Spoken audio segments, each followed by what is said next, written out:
تمام تعریفیں اس کریٹر کے لیے جس نے اس یونیورس کو ایک مقصد کے تحت پیدا کیا ہے.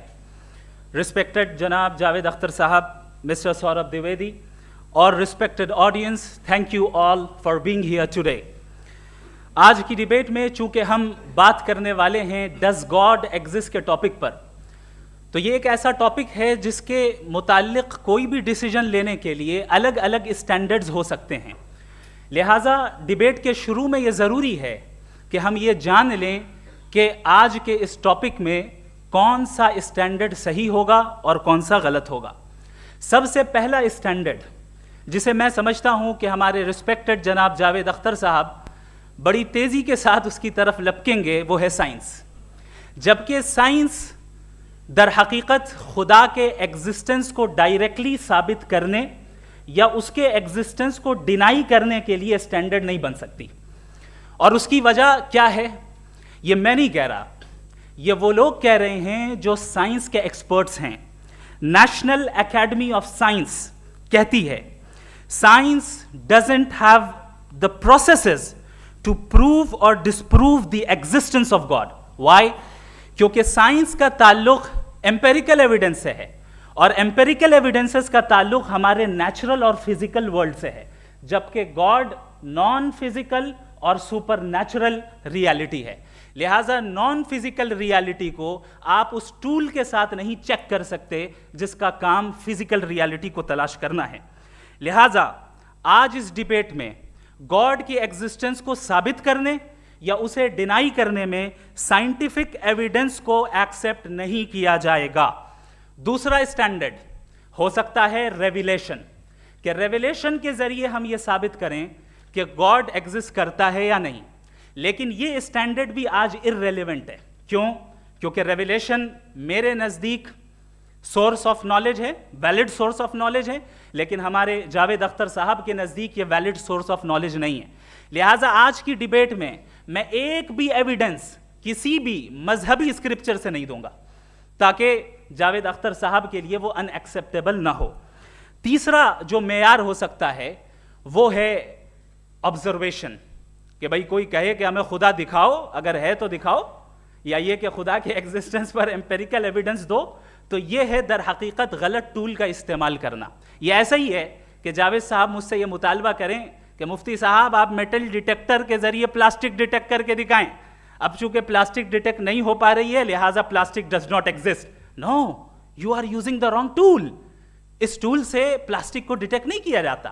لہٰذا میں سمجھتا ہوں کہ گاڈ کے ایگزسٹنس پر ایمپیریکل ایویڈنس کا مطالبہ کرنا ایک بچکانہ مطالبہ ہے, اور ہمارے رسپیکٹڈ جناب جاوید اختر صاحب اس اسٹیج سے اب بہت آگے نکل چکے ہیں. اب بچتا ہے ایک ہی اسٹینڈرڈ, اور وہ اسٹینڈرڈ ہے عقل, لاجک, ریزننگ. اور یہی وہ اسٹینڈرڈ ہے جس کے تحت گاڈ کی ایگزسٹنس کو ثابت کیا جائے گا یا گاڈ کی ایگزسٹنس کو ڈینائی کیا جائے گا. لیکن چونکہ یہ بہت امپورٹنٹ اور سینسٹیو ٹاپک ہے, اس لیے لاجیکل آرگیومنٹ بھی ایسا ہونا چاہیے جو ڈیفینیٹو ہو, انڈیفینیٹو نہ ہو, جو 2 اور 2 4 کی طرح بالکل واضح ہو, جسے لاجیکلی ریجیکٹ کرنا پاسبل نہیں ہو. فار ایگزامپل ہم کہیں ہمارے رسپیکٹڈ مسٹر سوربھ صاحب یہ ایک انسان ہے اور تمام انسان کانشیس بینگ ہے, لہٰذا نتیجہ کیا نکلا؟ ہمارے سوربھ صاحب بھی کانشیس بینگ ہے. کیا یہ انڈیفینٹ آرگیومنٹ ہے یا ڈیفینٹ آرگیومنٹ ہے؟ یہ ڈیفینٹ آرگیومنٹ ہے.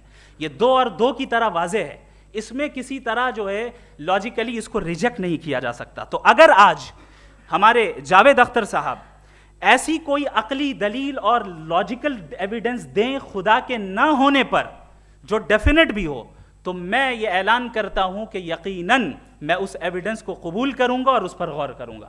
لیکن ساتھ میں یہ بھی اعلان کر دیتا ہوں پریڈکشن کے طور پر کہ ایسا کوئی ڈیفینٹ آرگیومنٹ کوئی نہیں پیش کر سکتا. دلیل ہم دیں گے اور ڈیفینیٹو دلیل دیں گے, لاجیکل دلیل دیں گے, ایسی دلیل دیں گے جو انٹائر ایتھیسٹک ورلڈ اسے ریفیوٹ نہیں کر سکتی.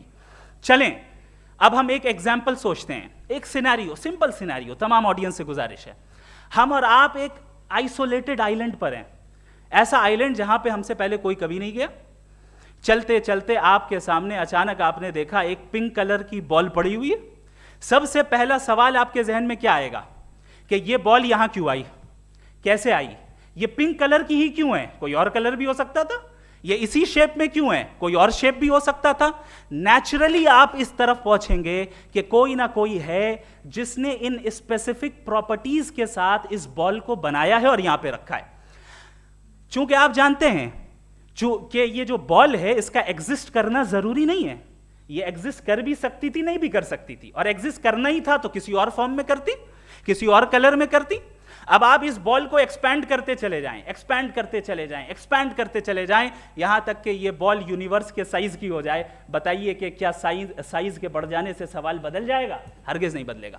ابھی بھی سوال رہے گا یہ یونیورس کہاں سے آیا, ان اسپیسیفک پراپرٹیز کے ساتھ کہاں سے آیا, کیوں آیا, کس نے بنایا. یہ سوال اس وقت بھی ویلڈ رہے گا.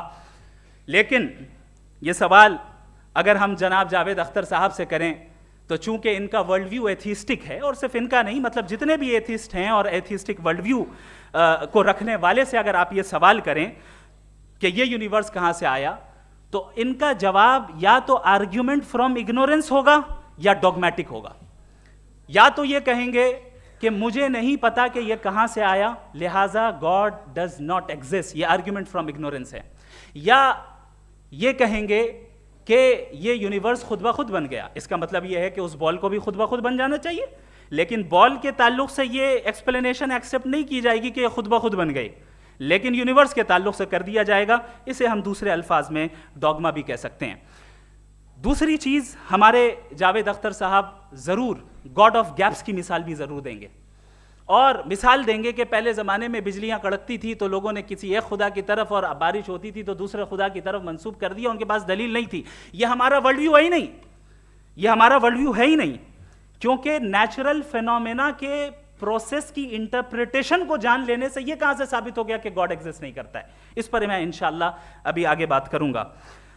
آپ حضرات یہ بھی دیکھیں گے, اور میں یہ ایکسپیکٹ کرتا ہوں کہ ہمارے رسپیکٹڈ جناب جاوید اختر صاحب ضرور ایموشنل آرگیومنٹس بھی دیں گے, جو کہ ایک لاجیکل فیلیسی ہے جب بات آتی ہے ٹروتھ کو ڈیسائیڈ کرنے میں. کیوں؟ مثال کے طور پر وہ کہیں گے کہ اگر گاڈ ہے تو ایول کیوں ایگزسٹ کرتا ہے, جبکہ میں کہتا ہوں ایول کا ایگزسٹ کرنا گاڈ کے ایگزسٹ کرنے کی دلیل ہے, اس کے خلاف نہیں ہے. چونکہ اگر گاڈ ہے تو ہم سب اس کے سامنے اکاؤنٹیبل ہیں, اور اگر ہم اکاؤنٹیبل ہیں تو اکاؤنٹیبلٹی کے لیے ایول کا موجود ہونا ضروری ہے, اس کے بغیر ہم اکاؤنٹیبل نہیں ہو سکتے. اور اگر ہم اکاؤنٹیبل نہیں ہیں تو ہم جناب جاوید اختر صاحب سے پوچھیں گے کہ آپ بتائیں کہ پھر سفرنگ اس دنیا میں کیوں ہیں؟ اگر خدا نہیں ہے تو سفرنگ کیوں ہیں؟ اور ان لوگوں کے جذبے کا کیا جن کے اندر سفرنگ کے بعد انتقام لینے کا جذبہ پایا جاتا ہے اور وہ اس دنیا سے ایسے ہی چلے گئے, کیا ان کی ساری تکلیفیں بیکار چلی جائیں گی؟ اب آ جائیں اسی ایگزامپل کی طرف کہ بال, مجھ سے اگر کوئی پوچھے اس بال کو کس نے بنایا اور یا اس ایکسپینڈڈ بال کو کس نے بنایا, میں کہوں گا کہ چونکہ یہ یونیورس اور اس یونیورس کی تمام چیزیں کانٹینجنٹ ہیں. کانٹینجنٹ ہونے کا مطلب یہ ہوتا ہے کہ جو اپنے ایگزسٹنس پہ کسی کے اوپر ڈیپینڈ کرتی ہو, تو ظاہر ہے یہ یونیورس کانٹینجنٹ ہے. اور اگر کوئی چیز کانٹینجنٹ نہیں ہے تو میں ریکویسٹ کروں گا کہ مجھے دکھا دیں کہ کون سی چیز یونیورس میں کانٹینجنٹ نہیں ہے, ہم بھی ذرا غور کر لیں اور ہم بھی دیکھ لیں. اور جب کانٹینجنٹ چیزیں موجود ہیں تو فلاسفرز کی اصطلاح کے مطابق, ہم اس ٹرمینالوجی کے مطابق ہم اس جگہ تک پہنچتے ہیں اور اس ہستی تک پہنچتے ہیں جسے نیسیسری بینگ کہا جاتا ہے, کہ یہ وہ نیسیسری بینگ ہے جس کا موجود نہ ہونا ناممکن ہو. چونکہ اگر یہ موجود نہ ہو تو ساری چیزیں ایگزسٹنس میں آئیں گی ہی نہیں, اور یہ ساری کانٹینجنٹ چیزیں اسی کے اوپر ڈیپینڈ کرتی ہیں. اب اگر آپ یہ سوال کرتے ہیں کہ پھر اس ہستی کو کس نے بنایا, پھر اس کا کاز کیا ہے, پھر اس کا کاز کیا ہے, پھر اس کا کاز کیا ہے, اور اینڈلیسلی چلے جائیں, اسے ہم کہتے ہیں انفینٹ ریگریس آف کازز, جو کہ لاجیکل فیلیسی ہے. کانسیپچولی انفینٹی پاسبل ہے. مثال کے طور پہ نیومیریکلز 1 2 3 گنتے چلے جائیں, انفینٹ نمبرز ہیں. میں کانسیپچولی بات نہیں کر رہا, پریکٹیکلی ریالٹی میں ثابت کر کے دکھائیں کہ infinite regress of causes possible ہیں یا نہیں. اگر پاسبل ہیں تو ہم مان لیں گے, مثال دے دیں, اور پاسبل نہیں ہے تو ایک ہی آپشن بچتا ہے جسے ہم کہتے ہیں نیسیسری بینگ. ایسی نیسیسری بینگ جو انڈیپینڈنٹ ہے, چونکہ اگر وہ ڈیپینڈنٹ ہوئی تو وہ نیسیسری نہیں رہے گی. ایسی انڈیپینڈنٹ بینگ جو اٹرنل ہے, اگر وہ اٹرنل نہیں ہوگی, اس کی بگننگ ہوگی تو وہ خود کانٹینجنٹ ہے. ایسی بینگ جو پاورفل ہے, کیونکہ کانٹینجنٹ کو ایکچوالائز کرنے کے لیے پاور چاہیے. ایسی بینگ جو انٹیلیجنٹ ہے اور نالجیبل ہے, کیونکہ یہ یونیورس اسپیسیفک فارم اور اسپیسیفک لاز آف نیچر کے تحت پریسائزلی چل رہا ہے. Thank you. تھینک یو مفتی صاحب.